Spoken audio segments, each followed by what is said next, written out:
इस आप सब लोगों को ध्यान में होगा कि आज आप सबने अखबार में पढ़ा पलामू की घटना, खास करके फांकी की जो घटना, बड़ा ही दर्दनाक घटना है कि इस प्रकार की जो घटनाएं लगातार जो सांप्रदायिक उन्माद जो लगता है कि बढ़ रहा है, हिंसा बढ़ रहा है। कल जिस प्रकार से लोग बताया कि वहाँ पर जो कल भी हमने वहाँ के विधायक से बात की कि मामला कुछ भी नहीं था, क्योंकि हम सब लोगों को पता है कि शिवरात्रि के दिन महादेव जी का बारात निकलता है, तो बड़ा धूमधाम से जहाँ भी शिव मंदिर है वहाँ लोग पूजा करते हैं और बाराती में भी बड़ा धूमधाम से नाचते गाते लोग जाते हैं। तो सामान्यतः जहाँ भी शादी ब्याह होता है तो आप सब लोगों को ध्यान में तोरण द्वार बाकी सारी चीज़ें बनती है, तो ये उसका एक पार्ट होता है। और उसी तोरण द्वार के बनाने के क्रम में जो झंझट हुआ, या झगड़ा हुआ, फिर किसी का लोगों ने सर फोड़ दिया,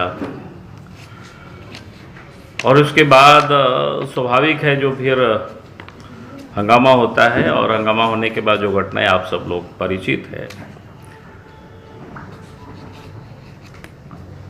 तो मैं ये कह रहा हूं कि अचानक ये घटनाएं है ऐसा नहीं है। अगर सिलसिलेवार क्रमवार देखें कि सांप्रदायिक ये जो हिंसा या उन्माद जो बढ़ रहा है वो अचानक नहीं है,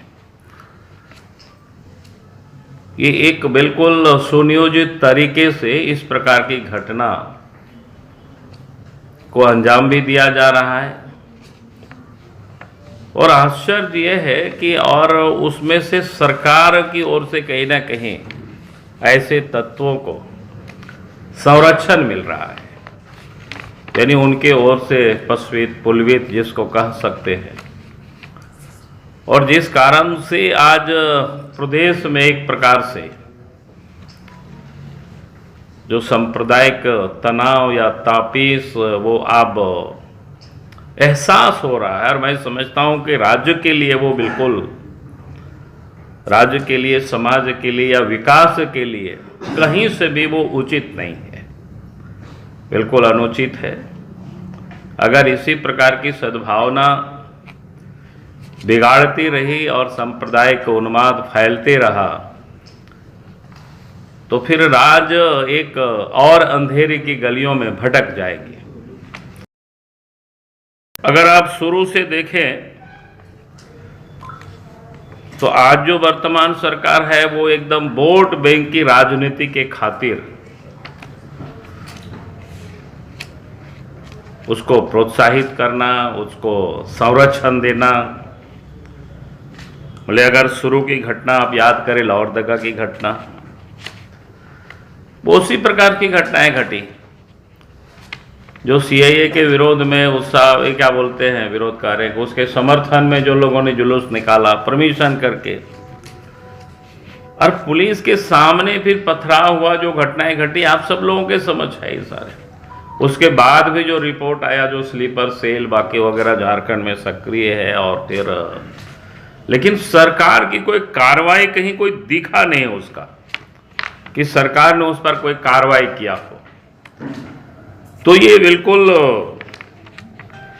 लगता है कि सरकार अपनी वोट बैंक के कारण, वोट बैंक के खातिर बिल्कुल उसको क्या कहते हैं कि अंधे हो गए हैं, या जानबूझ करके समाज को उस ओर धकेल रहे हैं। कोरोना काल में भी जो घटनाएं घटी वो भी किसी से छुपा हुआ नहीं है, वो रांची में भी कई घटनाएं घटी, और किस प्रकार से जो बाहर से लोग थे, खास करके उसमें बांग्लादेशी भी शामिल थे, हम लोगों ने उस पर एक आवाज़ भी उठाई थी, और कि रातों रात लोगों को, चाहे वो रांची क्षेत्र से हो, कोडरमा क्षेत्र से हो, लोगों को फिर बांग्लादेश की सीमा यानी उसको पार कराया गया। उसमें सरकार के मंत्री इन्वॉल्व रहे। हमने उस वक्त भी कहा था कि पूरे मामले की जांच होनी चाहिए, लेकिन यहाँ तो जब सरकार ही वोट की राजनीति में लगी हो और कार्रवाई ना करे, तब फिर घटना दिनों दिन जिसको बोलते हैं बढ़ते जाता है। फिर कोरोना काल में ही राजधानी में कोरोना जो वॉरियर्स होते हैं, वॉलंटियर्स होते हैं, उसके ऊपर भी हमला हुआ था, फिर कोई कार्रवाई नहीं हुई। तो इस प्रकार के घटनाएं, और सरकार की ओर से भी आप सबको याद होगा पिछले दिनों जब दुर्गा पूजा का समय था तो सरकार ने क्या कहा था कि भाई दुर्गा की प्रतिमा को थोड़ा सा छोटा किया जाए। यानी ये क्या दर्शाता है, जो आज तक कभी ये हुआ नहीं अगर इस प्रकार की, तो ये कुल मिलाकर के कैसे सांप्रदायिक सौहार्द को बिगाड़ना या वोट बैंक की कैसे तैयारी करना, उस पर ही सिर्फ ध्यान देना। तो ये बिल्कुल स्पष्ट है कि फिर जामताड़ा में दलित परिवारों के बारे में आप सबको पता है, बहुत दिनों तक क्या बोलते हैं, वहाँ चौक पर कचहरी के पास लोग लंबी समय तक बैठे रहे, जिनको अपने घर से उन लोगों को निकाला गया था, बाद में फिर वापस उसको किया गया। यानी उनकी जमीन को कैसे कब्जा कर रहा था, और प्रशासन बशर्ते एक समय तक ये कोशिश किया कि वो लोग वहाँ से दूसरे जगह चले जाए, उन लोगों को हटा दिया जाए, लेकिन वो दलित परिवार के लोग डटे रहे तो फिर वापस लौट पाए। फिर आप पलामू के पांडु की घटना आप सबको ध्यान में होगा कि आज भी दलित समुदाय के लोग, सैकड़ों लोग, जहां उन लोग रह रहे थे जिस जमीन पर, वो भी मदरसा की जमीन के नाम पर, वहां से उन लोगों को उजाड़ा गया। आज भी उन लोगों को नहीं बैठाया, और वह जा करके दलित परिवार के लोग थाना परिसर में लोग रह रहे हैं। आज भी कोई जाकर के देख सकते, उसी पलामू के धरती में। तो ये जो दिखाता क्या है भाई, जो लोग दलित परिवार वर्षों वर्षों से जो लोग जहां रह रहे हैं, अगर उनके पास कोई कागज नहीं है तो सरकार का काम था उसकी कागज बना देना और उनको वहां से हटाना नहीं। लेकिन सरकार जानबूझ करके, आप को तो लगता है कि नहीं हमने उनको कहीं और बसा रहे हैं, लेकिन कहीं और जाने के लिए लोग तैयार नहीं है, तो थाना परिसर में उन लोगों को रखा गया है। तो स्वाभाविक है जो इस प्रकार के जो तथाकथित जिसको कहते हैं उन्माद लोग जो पैदा करते हैं, एक प्रकार से सरकार वैसे लोगों को प्रोत्साहित दे रहे। उसी पलामू की घटना जहां पर जो कल घटना घटी, फिर सिमडेगा का घटना आप सबको पता ही है। विधानसभा में जो नमाज काज के बारे में काफ़ी आंदोलन भी हुआ, कमेटी भी सरकार ने बनाई, लेकिन आज तक कोई कमेटी का रिपोर्ट ही नहीं आया। तो आप समझ सकते हो किस प्रकार से राज्य सरकार ये काम कर रही है। फिर पिछले दिनों जो खास करके जहां पर वर्ग विशेष के लोगों की आबादी अधिक, तो फिर उसको वहाँ की स्कूलों को उर्दू विद्यालय घोषित करना, प्रार्थना की पद्धति में बदलाव लाना कि भाई हाथ जोड़ करके नहीं करना, तो वगैरह वगैरह पे, लेकिन उस पर कोई कार्रवाई नहीं हुई।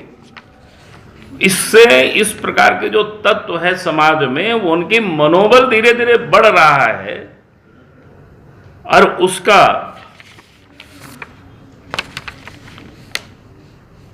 मतलब क्या बोलते हैं उसको, ये बड़ा खतरनाक स्थिति है। फिर बाकी जो पेट्रोल से जलाना या पहाड़िया को टुकड़ा टुकड़ा करके फेंक देना।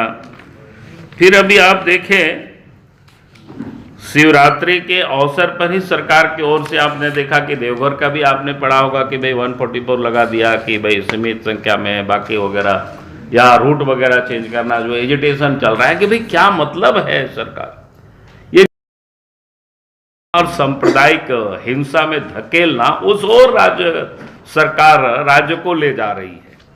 ये राज्य सरकार बड़ा खतरनाक खेल खेल रही है।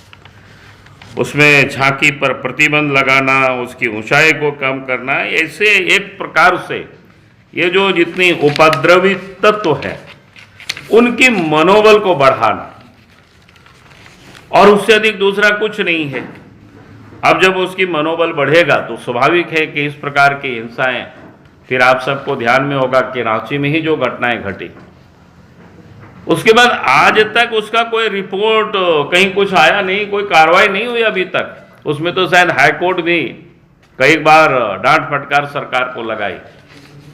यानी आज राज्य में जो सरकार है वो पूरी तरह से आप कह सकते हैं वोट बैंक की राजनीति के कारण के खातिर पूरे राज्य को सांप्रदायिक हिंसा में झोंकने की एक प्रकार से वो तैयारी कर रहे हैं।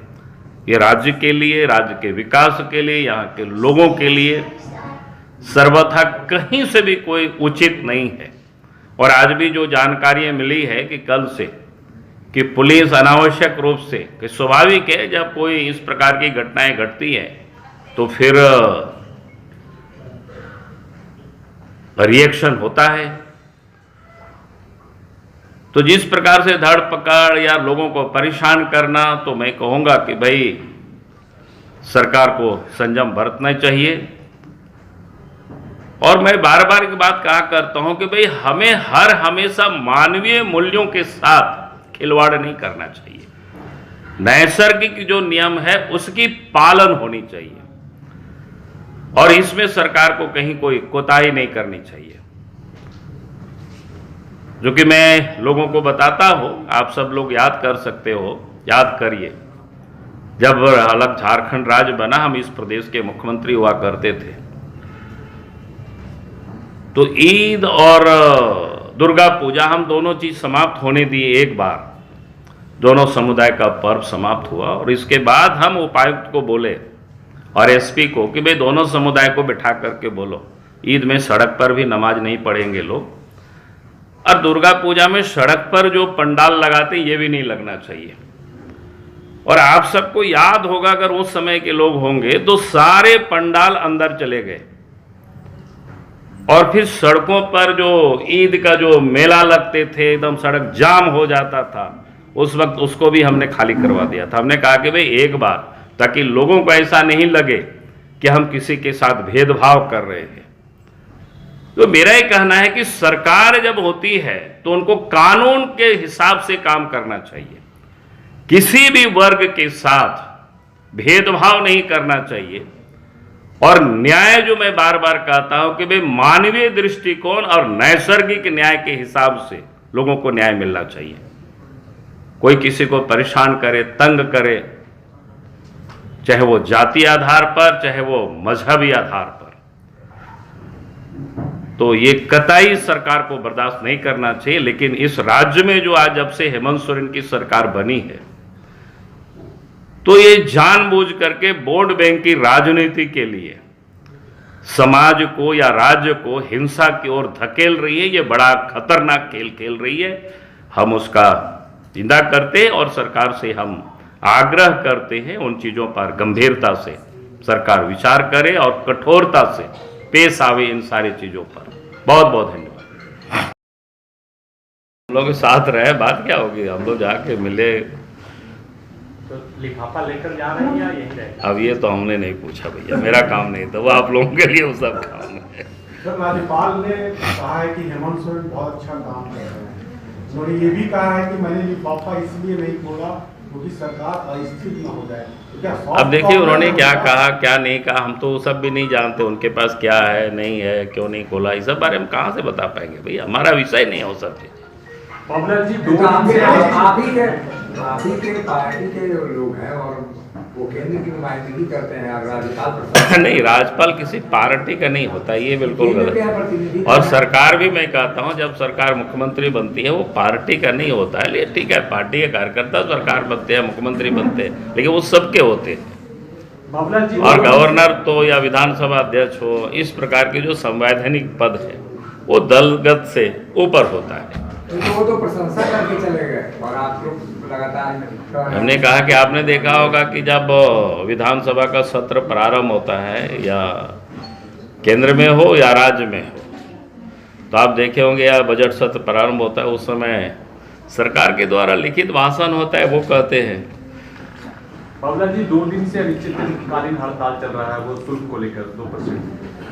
देखिए कहते हैं कि हमने बैठक करके बातचीत कर लिया है, अब वो किसी पे विचार। देखिए सरकार को शुल्क तो बिल्कुल ही समाप्त कर देना चाहिए। झारखंड जैसे राज्य कोई जरूरत नहीं है भाई शुल्क लगाने की, क्योंकि यहाँ कोई क्या बोलते हैं किसानों के यहाँ से आता नहीं है, बेमतलब का ये सब लगा रखे हैं, बल्कि यहाँ लोगों को सहूलियत सरकार को देनी चाहिए। बाबूलाल जी, जो खतियान जो हमारे यात्रा सीएम कर रहे हैं, अरे वो अपनी नाकामी को छुपाने के लिए यात्रा कर रहे हैं। कि ये 1932 का जो खतियान पर जो बातें कह रहे हैं उससे बीजेपी को 24 में नुकसान उठाना पड़ सकता है, कन्विंस कर रहे हैं कि आप। अरे हम लोगों को काय नुकसान उठाना पड़ेगा, परेशान तो वो है, हम लोग काय उठाना। हम लोगों ने तो बार बार कहा सरकार से, और आपने मेरी बातों को सुना होगा, और आज भी मैं कह रहा हूँ भाई सरकार को विधि सम्मत करना चाहिए। जब सरकार के नुमाइंदे दलाल बिचौलिया या सरकार में बैठे हुए लोग भी भ्रष्टाचार के आरोप में फंसते हैं तो देखते होंगे ना, दिल्ली सुप्रीम कोर्ट से बड़े बड़े वकीलों को करोड़ों टका खर्च करके बचने की कोशिश करते हैं। मेरा कहना है झारखंड वासियों के लिए उन वकीलों को हायर करे, 2-4 करोड़ टका खर्च करे और झारखंड में ही स्थानीय और नियोजन नीति बनावे, उसके लिए फेंका फेंकी नहीं करे, क्योंकि राज्य सरकार के अधिकार क्षेत्र में है। चलो